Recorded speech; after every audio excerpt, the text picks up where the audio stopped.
So this is Craig Lancaster Hi, everyone. of PilotPath, and Craig is actually working literally across over there. So Craig's on his journey. He's a bit further ahead than most of you, so he's here to kind of talk to you about his journey, share his insights, many of which are very, very, honest, real, and that's why I think Craig is such a great person to actually listen to, talk to, and interview. And he's also on a funding raise at the moment, so we'll talk a little bit about that. So let's start off. So thanks for coming along, Craig. No problem at all, Roz. It's very nice to meet everybody too. Thanks very much for listening. So, okay, talk to me about your background pre-PilotPath. So last year I started with the Guinness Enterprise Centre. I took over PilotPath from the helm. I think it was June last year, so just over a year and a half now, or about a year and a half we're getting into it.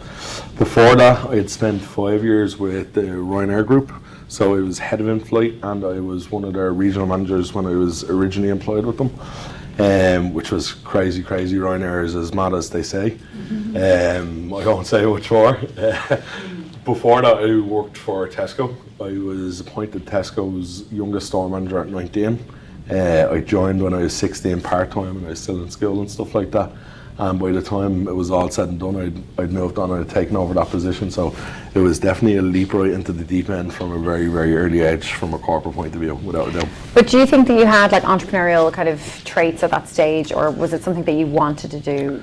I'll be honest, like when I look back in hindsight, yes is the answer, short and sweet from that perspective.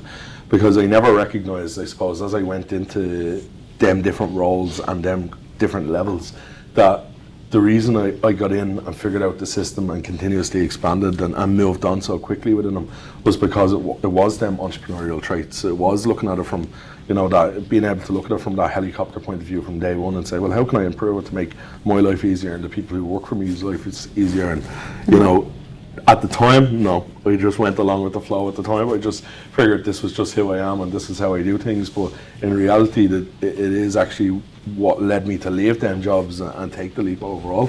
Okay, so talk to me about the idea around PilotPath, how you came up with it, and then the leap into entrepreneurship. PilotPath came from two sides, without a doubt.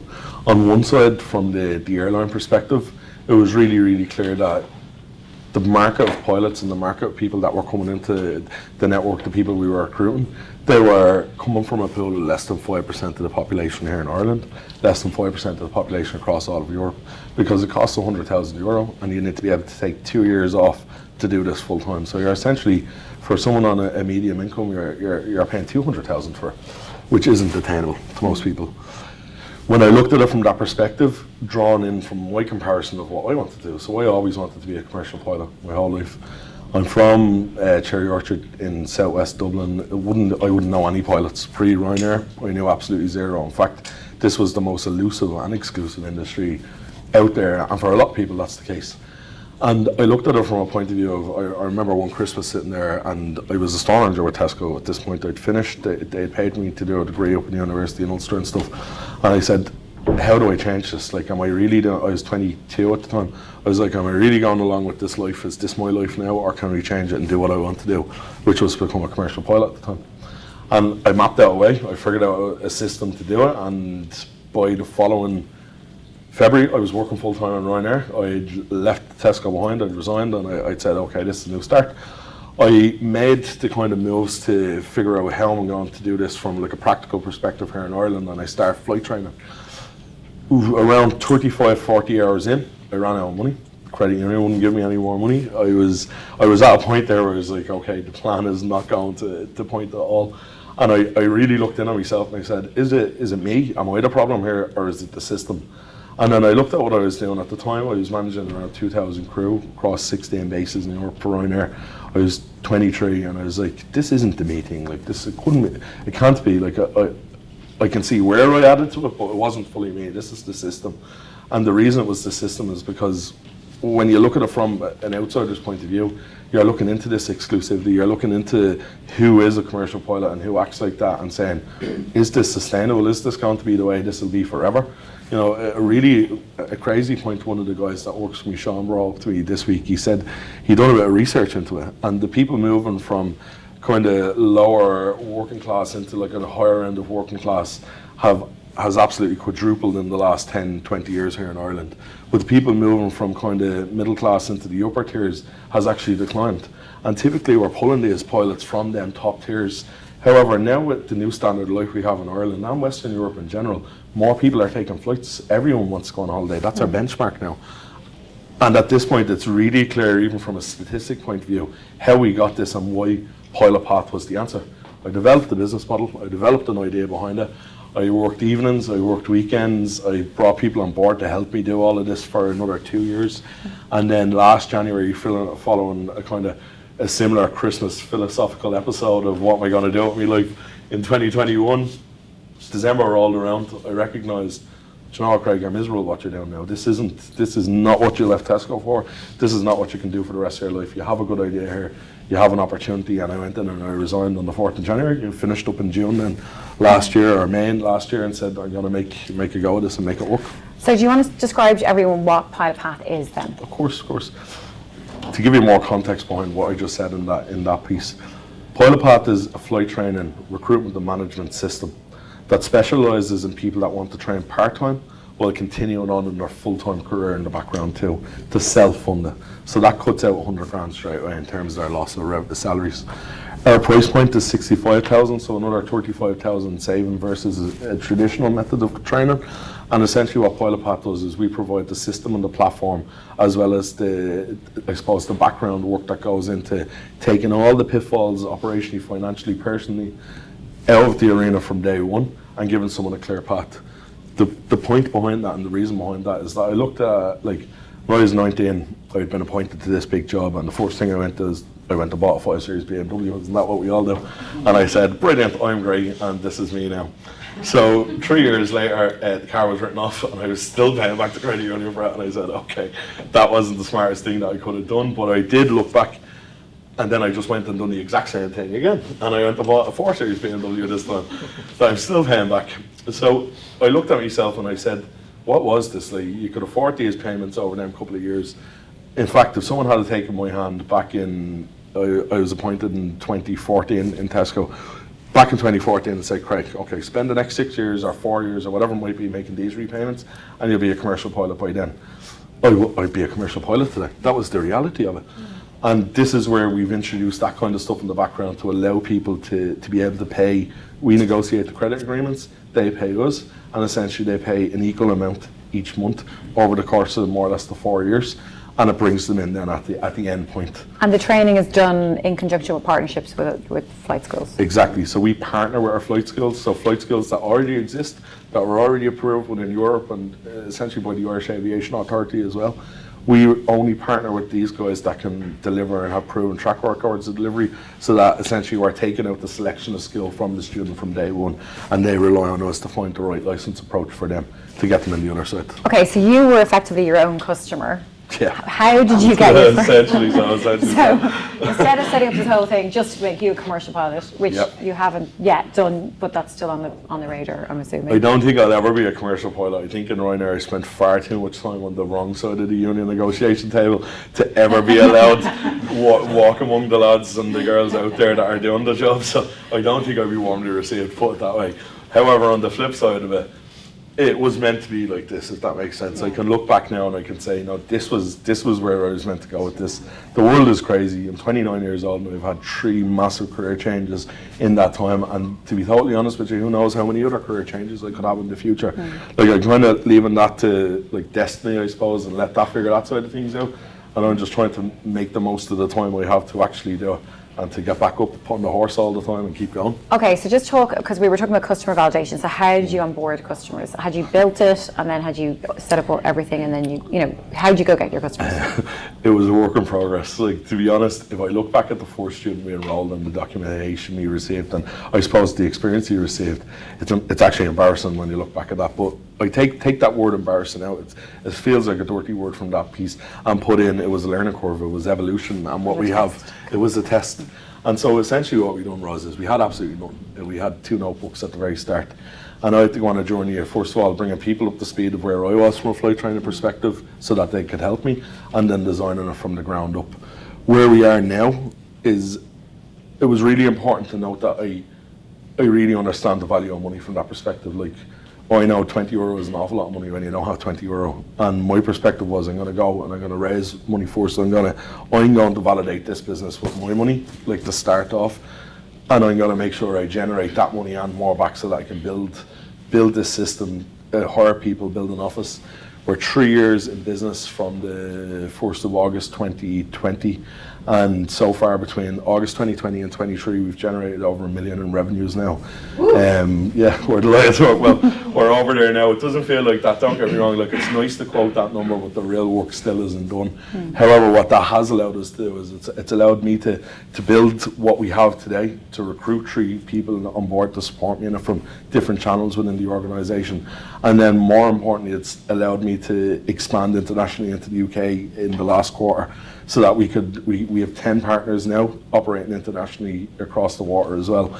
And what it's done from that point, I suppose some of you might be in this position where you're looking at a market that doesn't even exist yet, because my market, as you can imagine, wasn't these guys with 100 grand, it was everyone else, and nobody had ever done this before. We were a market mover. And what I said is, like, I need to go and I need to set milestones on how many students and where to recruit them to prove the product that it works, to prove that the market even exists at all, and to essentially validate everything that I was doing and working towards taking over full time. If you're faced with that, and that felt like a daunting task at the start, I'd done market research, I went into the background, I spent money on it, but in reality I was just getting facts and figures thrown back at me. The actual way to do it was to grab the bull by the horns, work them evenings, work them weekends, and prove that the product exists, prove that the market exists, and validate the entire system before we've opened the funding round now, before moving into the funding round, to say, guys, this is where we are now and this is what I'm trying to do. What I found from the background, the reception of the product, the reception of the system, and what I've done has been, it's carried me leaps and bounds in terms of, I've worked with Furthr for the last year now to get me investment ready. I come from corporate, I was totally corporate, we call him Corporate Craig, no longer anymore exists. However, I've worked from that perspective, and I've looked at it now and said, over the last year, I've kind of polished myself up, but I've also learned how to be a founder, how to be a startup entrepreneur, and how to get to a position. But the backing of what I've done in the background for the last couple of years has carried me leaps and bounds. Just on that, because I want to move on to the resilience in a second, but just talk to me about your team and talk to me about the self-belief and the leadership and the entrepreneurial mindset. We kind of touched on this earlier. So, like, how did you get people to kind of come work for you and work with you? And tough for us. Yeah, it was tough. I will say that the people across the way from me have all worked for me before. They're all on far more money than they're on today. They worked alongside me as counterparts in some points. They worked for me in some points. And it was, I look at myself in a very specific way, and I look at that I'm made up of loads of different parts. Now, don't get me wrong, I don't have a split personality. They're not going to be making a documentary about me on Netflix one day. But, like, I do look at me like I'm that part. But I also look at myself that, like, I'm the core person there and I'm the leader of all of them parts. And whether that's the imposter syndrome, whether that's, the person that's saying you can't do this, whatever it might be inside you, I connect into that part, them parts, and I speak to me because I'm the leader. I'm the one that needs to get myself up in the morning. We're going at Concord speed into winter at the moment. Winter's a really tough time for PilotPath, and we probably won't have our investment round closed. And what I'm doing, I even look at yesterday was a really tough day, but I had to say to myself last night going to bed and say, who is the leader here, Craig? Is it your emotions or is it you? And which one are you going to let lead you forward? That resonated into the people that work for me. Unconscious to me, and I suppose I didn't realise at the time, but it created a belief in me because I was believing in myself and I believed in what I could do. And I believed that I had a good idea. I had to shake off an imposter syndrome that has followed me around since the start of my career and say, this is who I am. That was who I was when I was 20, but today, reaching 30, this is actually who I am now, and I can get back up and on the horse an awful lot quicker, and the people working for me can see that, and it helps them get on the horse too. This is tough, and it's tough for everyone. Yeah. Well, just talking about that, so what do you think were the critical obstacles that you had to overcome? And what about COVID, and what about post-COVID? And well, we launched in the middle of COVID, believe it or not. So we had launched, we started the business in August 2020. We couldn't take our first student until March 21, believe it or not. So all my savings were burnt by the time we actually took our first student in. At that point with COVID, there was a lot of restrictions on schools. It felt like an awful lot of the time, should we just give this up? But it was that inner perseverance to just say, over my dead body, am I giving this up? This is too good of an idea. This is something that could actually impact an industry and disrupt an industry. I have to go ahead with it. I couldn't live with myself otherwise. In terms of post-COVID, I suppose the biggest obstacles there were, like I left Ryanair and I look at myself now and I was a mess compared to the person I was now. I was miserable. I'd worked 100 hours a week in a corporate job that I loved. I really, really loved it. But something inside me said, what does success look like? That was the first obstacle, to figure out what that looked like. And it was no longer being the director at the table out in swords anymore. Now it was having a successfully rounded life where, like, I have time for me, I have time for my business, I have time to move my life on, like in the way I wanted as I approached that part of my life.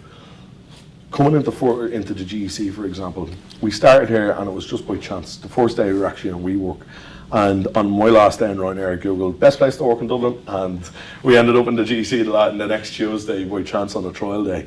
Within there, I found out about Furthr. I found out about the whole ecosystem. I thought this was just office space.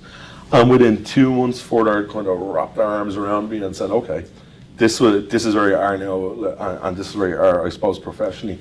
We're going to take you on this program that even continues to this day. Me and Ros were just over in the office talking about this program that's going to bring you to a point where you are investment ready and you are standing in front of investors, whether they're VCs, angels, whatever it might be.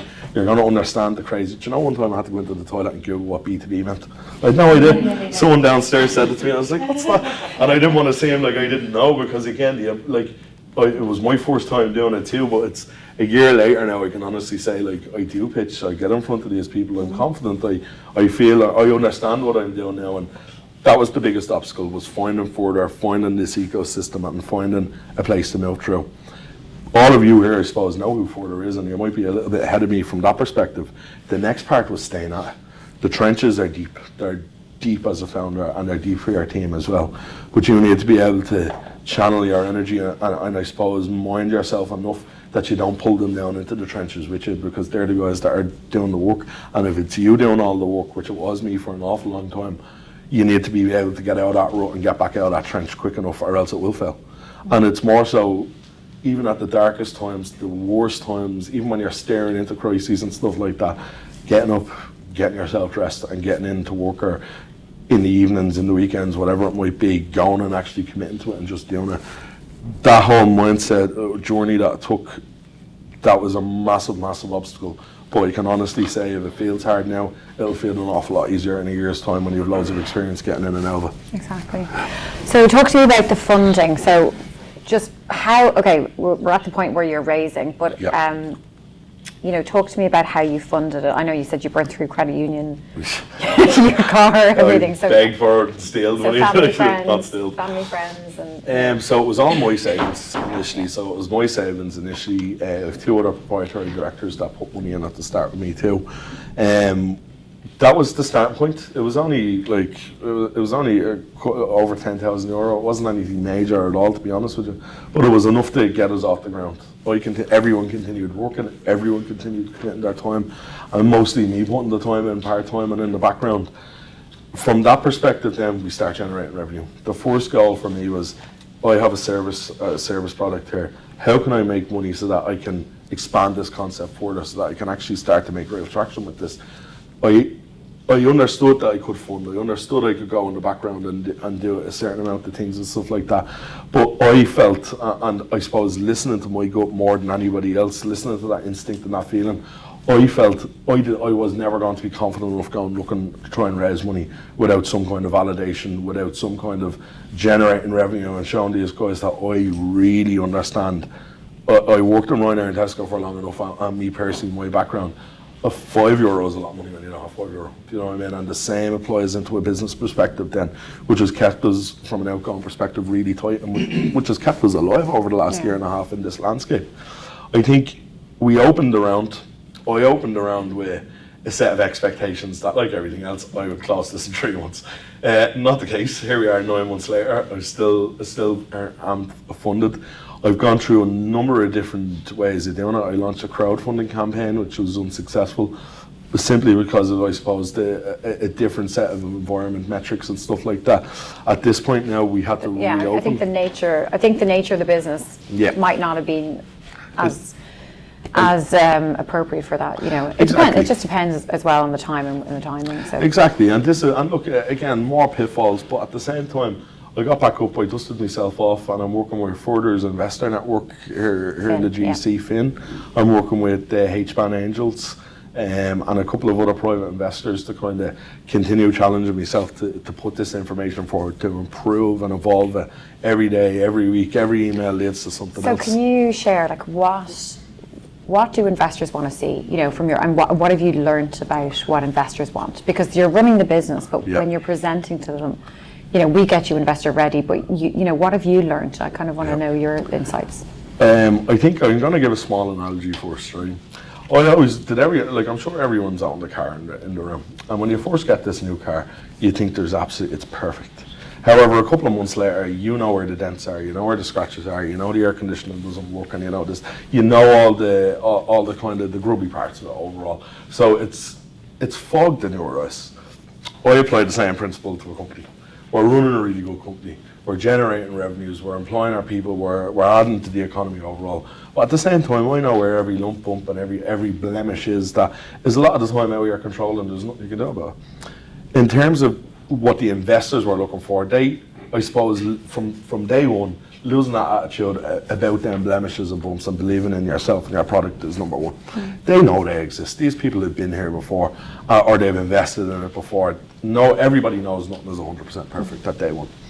They were looking, and what I found is that investors are typically open to anyone from any background, any age group, any different socioeconomic factors or anything like that. They didn't care. What they did care about is that your numbers. So from day one, I have an accountant, I have a financial director who's a forensic accountant, and I actually designed the financial model for PilotPath. I put it into our terms, working with Furthr obviously, but I done every number, I done every forecast, and I logically based everything based off our 2 years traction from that point, so that everything I said had merit behind it and I could believe behind it. The amount of times I've been asked random questions about the financial model, but every time within 5 seconds I can reply because I put the work in. They were looking for a really polished pitch deck and a polished investment memorandum. And that was to get across, from a pitch deck point of view, what the investor wanted to see in less than 5 minutes. And from an investment memorandum, they could pick out the parts that are specifically enticing to them so they can expand their knowledge more. That was even before they'd really talk to you, to even get a meeting set up, which is crazy. But that will show you the work that does need to go in, and over that year, it was hard coming from, I was managing 10,000 people in Ryanair, and then all of a sudden I was managing just me. I was only responsible for me, which was even more difficult than all of them people. It was actually my brother said it to me. I remember I was having a bit of a crisis the week after leaving Ryanair. At first, I was kind of like, what am I? Why am I here? What is this?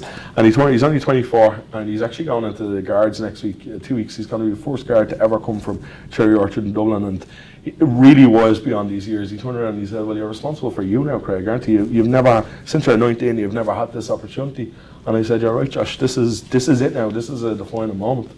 And I went off and I looked at it and I said, as I've gone through, I suppose, creating these documents, putting this work in the background, I had to become a duck. I had to let water go off me back. I was constantly told, this isn't good enough, this isn't right, this isn't this isn't that.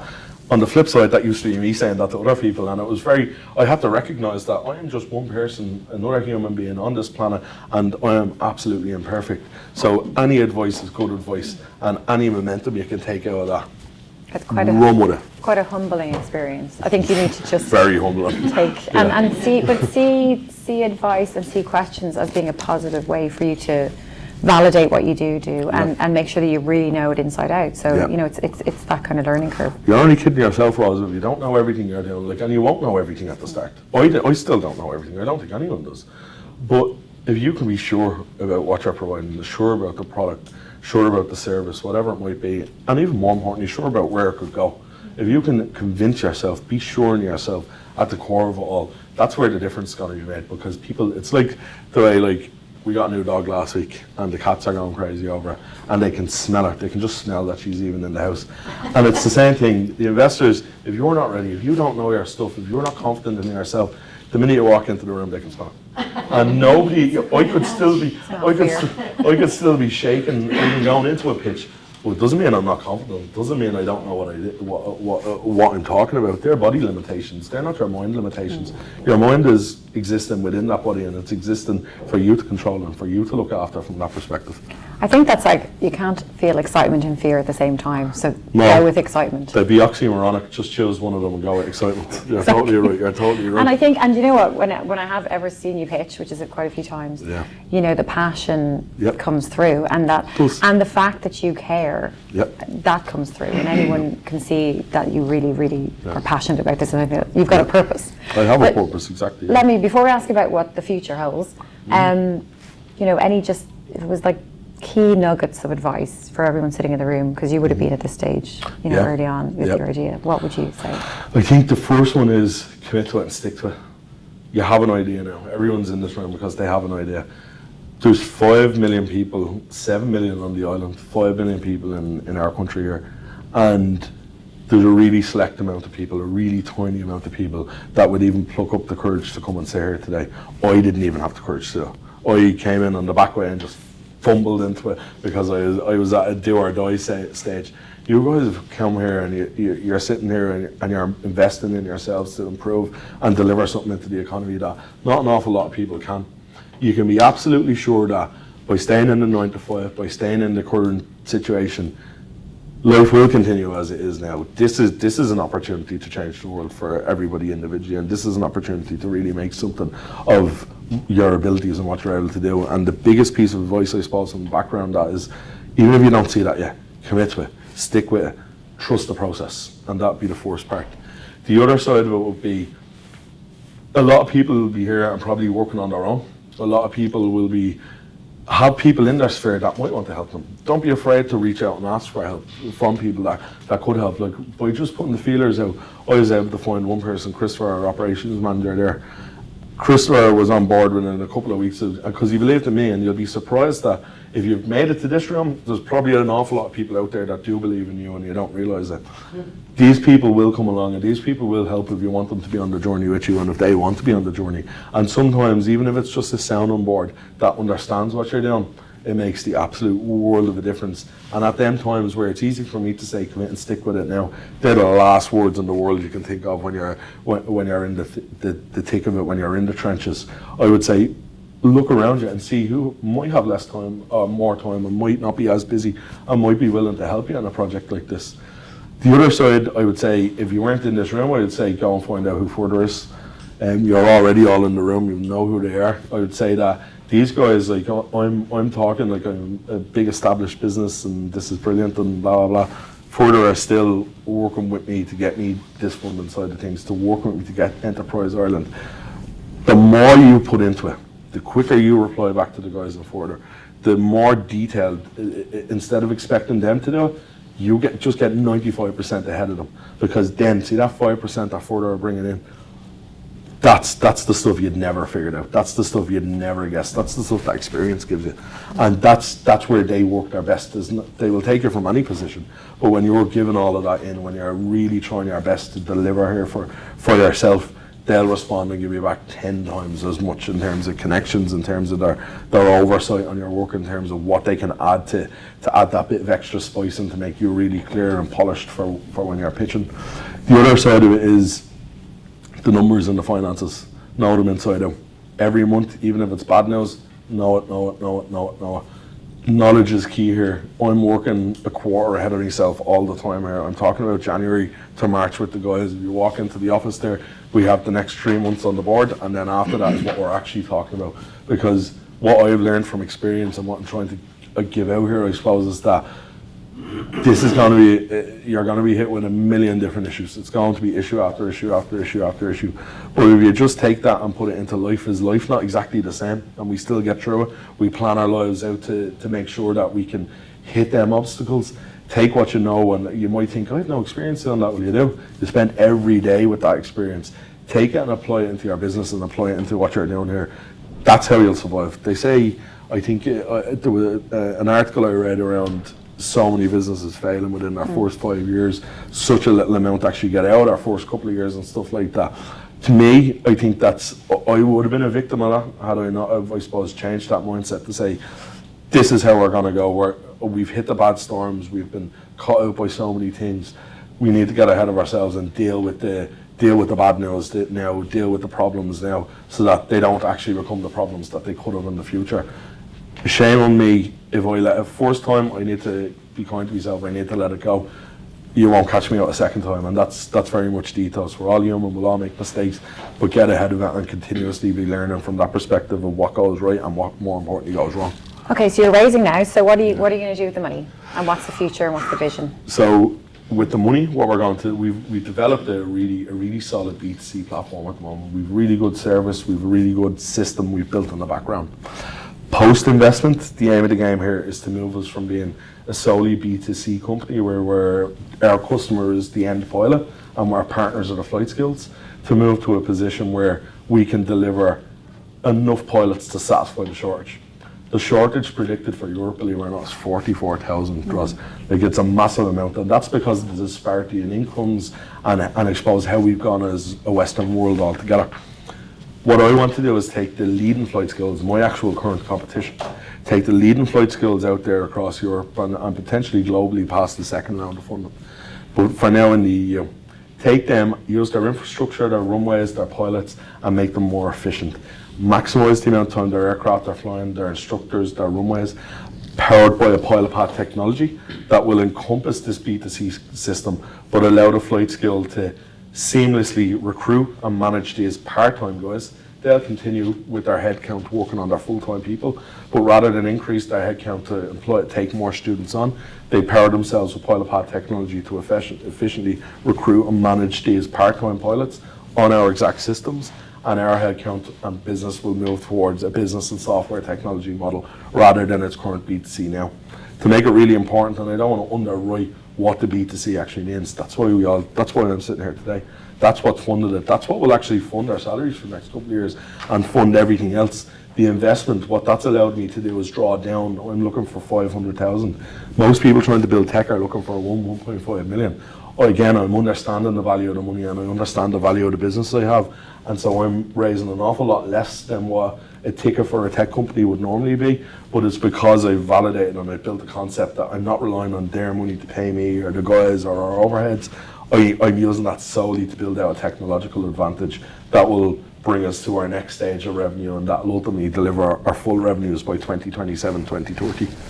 Okay, so before I open up for questions and answers, personally, your journey, so everyone who pitches and looks for investment gets asked, the exit strategy, or, so what is your, are you in this, is this your baby for life, or, I think based on what I said, like, I'm 29 now, like, there's been 3 changes of career already, so who knows, I know that I was meant to do more than what I was doing before, and I didn't always believe that, and I never say that so confidently, but now I accept that, and I accept that's where I am. From an exit strategy point of view, I suppose my push now is that there is a shortage out there. The shortage has gone away, and don't take my word for it. This is what Boeing say, it's what Airbus say, and it's what the CAE say. They're the top 3 players in the world, and they're telling us that globally we'll have a 286,000 shortage by 2030, and that in Europe more specifically it'll be 44,000. I am with PilotPath, and most likely for the next 2 investment rounds, I would say this is my baby, and it's something that I'm very, very passionate about, and something I don't want to live in the short or medium term, to be totally honest with you. I feel like PilotPath will become, it is a market mover. We are patenting our ideas, our software and stuff like that, and it'll become the first guys out there to essentially revolutionise, disrupt and change the industry. We've already done it in Ireland. Like, people have quaked in their boots, and I'm proud to say that at this point they have, because they weren't expecting a new guy to come in, especially someone that's not a commercial pilot, and to change things around to a point where 13% of our total customer base are from our largest competitors who willingly chose and moved to us. From a long-term perspective, this technology is scalable from a global position. It's not just Europe. 44 out of 286,000 is Europe, and it is a question on how we scale them past and into a global spectrum. At that point, I think there is potential for PilotPath to become a bolt-on for a network of established leading flight skills, potentially, or to be acquired by either aircraft leasing companies, as one thing they don't deliver at the moment to their customers, outside planes. They don't deliver pilots yet, so there's a good opportunity there. And more importantly, the end user, who needs the pilots more than anyone, the large airline groups. There's 5 large airline groups in Europe, most with some form of fund to invest in different parts and pieces. None of them actually get directly involved with the training. However, neither does PilotPath, where the management and recruitment system in the background that's allowing them to become efficient. So there's good opportunities there. It's not a now thing. I think I need to be the person to lead us onto the global market. I need to be the person that brings us to our full abilities, and that's why I can't really put any kind of time frame or where we're going to go. I can't see a life outside ever being an entrepreneur again, though, or a founder, I suppose, overall, in some way, shape, or form. I think this is. I talked an awful lot about, I suppose, the negative sides of it. Yeah. There's an awful lot of positives there as well. You know, like I've been able to, as I said, when I resigned from Ryanair, I didn't get too much into detail, but I was miserable, more miserable at 27 years old than I ever hoped to be again. And it was because of the way I was treating myself and the way I was going about life with what I've been given. And I can honestly turn around a year and a half later and say, I'm the happiest I've ever been in my life. It's still tough. Stuff still attached to left, right and centre, but I'm much better able to navigate through it at this level and where I am now compared to the Craig that existed 2 years ago. It's given me time to reconnect. Like I've a whole family, I've so many friends around me now again. And the day I left Ryanair, I had, I think, just my brother really, to be honest with you.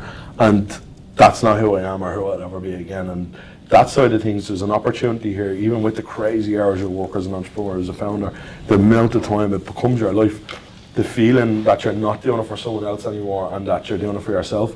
You don't think that consciously because it's ingrained in you. You know that's how it is now, and you have no one to feel sorry for but yourself at that point.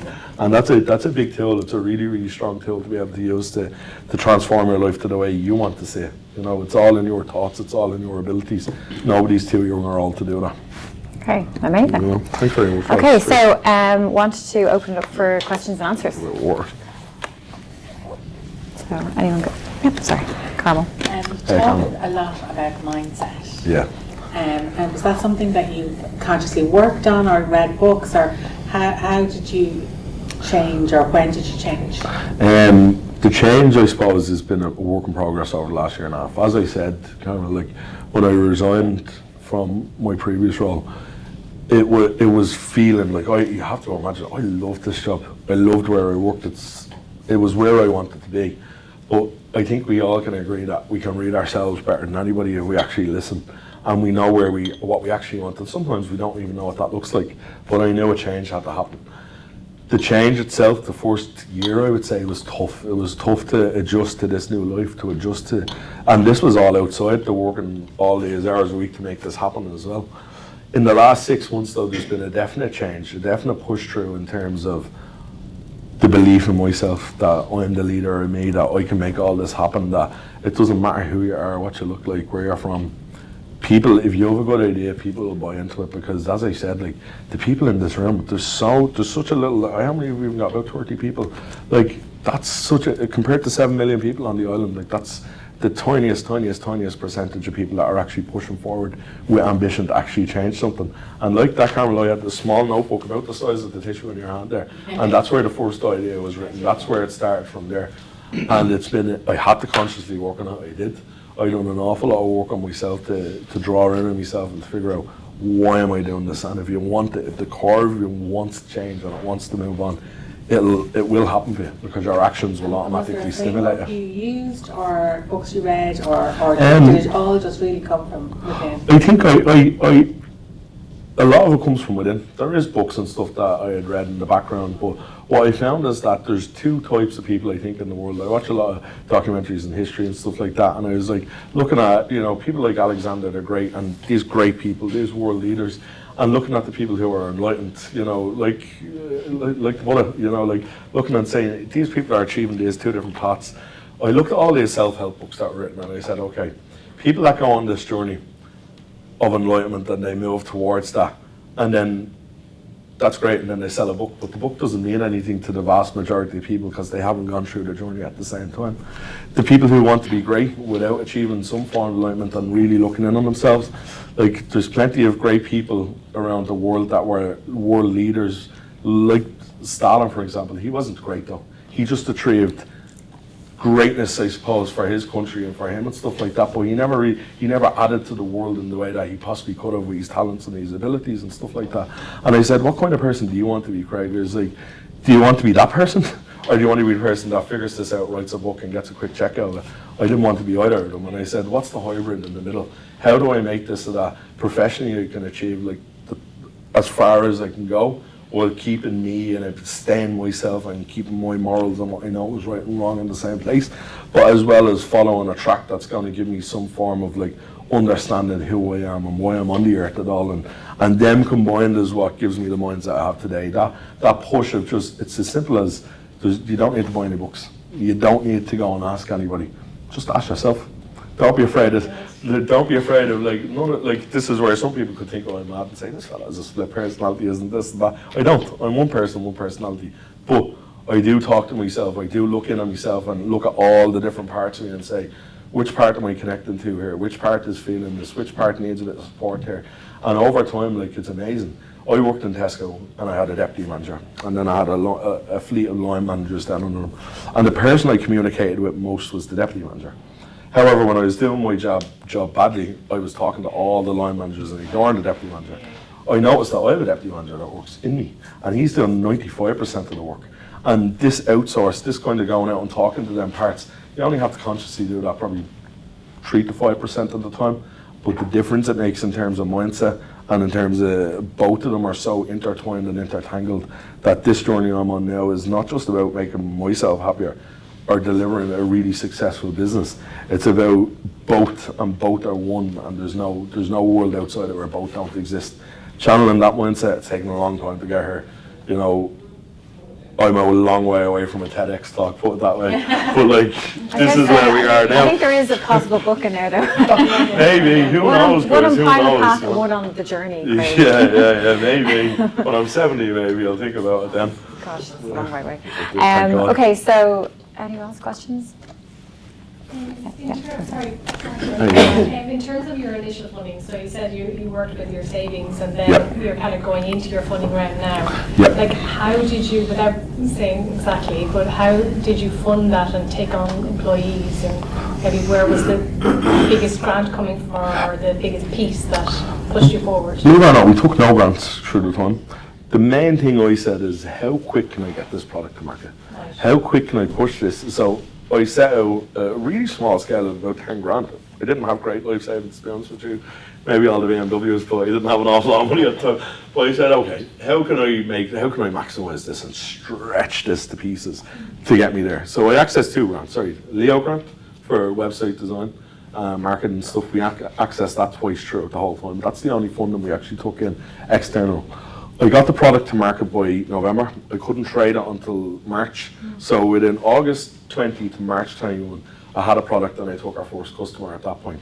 And I built it with whatever I had, whatever favors I could pull in from people, whatever knowledge I had, you know, and I just maximized the small amount. Like, when you know the value of money, 10 grand is, 10 grand may as well have been €1 million at the time, you know, and like, when you can stretch it and you can be really conscious about the work you'll have to do, my advice would be for whoever can, get a product to market as quick as possible, get it to a point, if it's good enough and it's movable enough to do that, do it, and start trying to generate revenue. Generating revenue is what has kept us alive for 3 years. We delivered a profit of about 20 grand in our first year, similar in second year. We'll do similar this year now, but with 4 full-time staff as the differentiator, and overheads of our office and so on. Our overheads have essentially quadrupled in a year, but that's because we've also grown that much in a year. So this is what has allowed us to be able to, when the times get really tough, we have the backing, we have cash flow in the background. We're able to weather the storm without having to do anything else. The biggest trick I missed was I didn't understand the different options that are out there in terms of pre-seed, in terms of work that you can do on different programs. If I could go back in time, you can be sure my first day I would have been on one of them.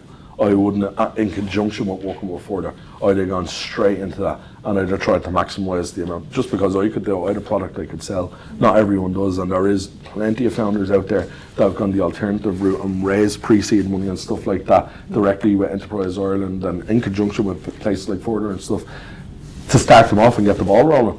That would have been the alternate, and if I could go back in time, I would have actually just done that, because the supports are out there, draw on the supports around you. That's a really, really important We'll point. be talking about that at the end. Okay, last question.